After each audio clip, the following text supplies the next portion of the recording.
አንዲት ሴት ህይወት ታሪኳን ሰምቼ ልቤን ነካው። በእርግጥ በአይኔ አይቻታለሁ።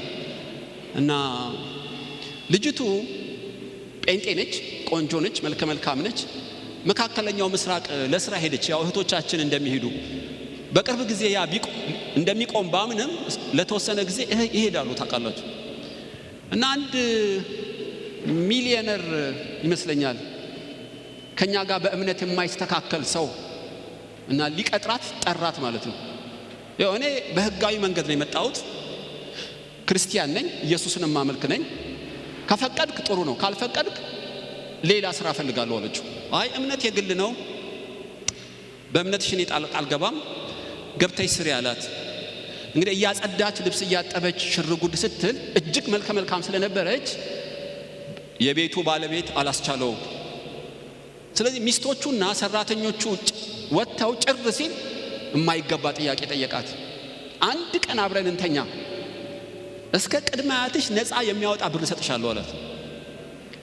እኔ እኮ ስገባ ነግሬሃለሁ፣ እኔ የኢየሱስ ነኝ።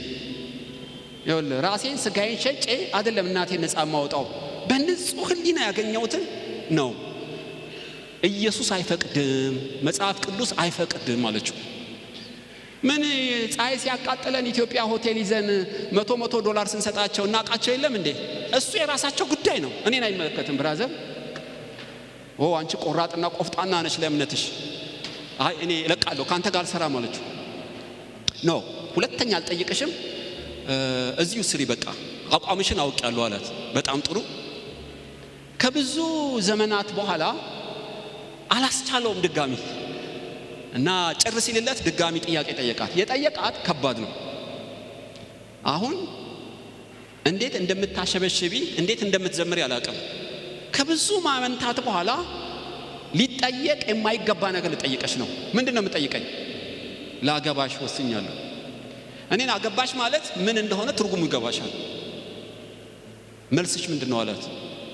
ባለፈው እንተኛ አልከኝ ብለህ ላግባሽ፣ ብርሃን ከጨለማ ምን ብረት አለው? አልሰራም አንተ ጋር። አንድ ቀን እንተኛ እምቢ፣ ላግባሽ እምቢ፣ ዋጋሽን ነው የምሰጥሽ። አንቺ ከማን ትበልጫለሽ? ምን ታደርገኛለህ? ለኤምባሲ ደውላለሁ፣ ስራዬን እቀይራለሁ አለችው።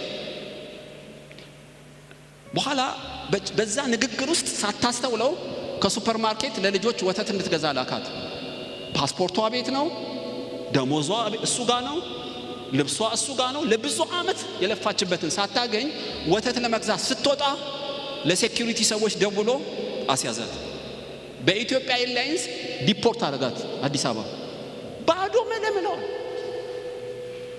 ይገርማችኋል። ነጠላ ጫማና ሻሽ አርጋ ከአውሮፕላን ወርዳ ቀጥታ የመጣችው እኔ ያለሁበት ቸርች ውስጥ ነበር። እኔ ሄድኩት በሰውየው ለመገልገል እንጂ ላገለግል አይደለም። በእውነት ቆመ። የተፈተነ ሰው ቆመ። ቅዱሳን ይቅርታ አድርጉልኝ፣ አሁን መንፈስ ቅዱስ ያስቸኮለኝ መልእክት አለ። ገና እንደቆመ ከዚህ አገር ውስጥ እከሊት የምትባይ አሁን ዲፖርት ሆነሽ የመጣሽ ሴት አለሽ፣ ላግባሽ አለ። የኢየሱስ ነኝ አልሽ፣ አብረን እንተኛ አለ። የራስ ጉዳይ አልሽ። ልጄ ሆይ ኮራውብሽ ይልሻል። ብድግ በይ አላት። ሃሌሉያ። በኋላ እቺን ሴት ለማየት ስንጠራራ ከሰዎች መሃል ብድግ አለች። አንቺን ነው ነይ ይልሻል። ወደሱ እየተራመደች ሳለ መንፈስ ቅዱስ ወረደባት፣ ወደቀች። ሰውየው የቤንዚል ጉድጓድ እንዳለው ነው የተነገረኝ። በኋላ እቺ ምን አይነት አርበኛ ነች አልኩ። ልነግራችሁ አልችልም። ይሄ ዓለም አልተገባቸውምና ሌጦ እየለበሱ ቅጠል እየበሉ በምድር ሁሉ ዞሩ የተባሉ ኢየሱስ ሲመጣ ብድራታቸው ብዙ ነው።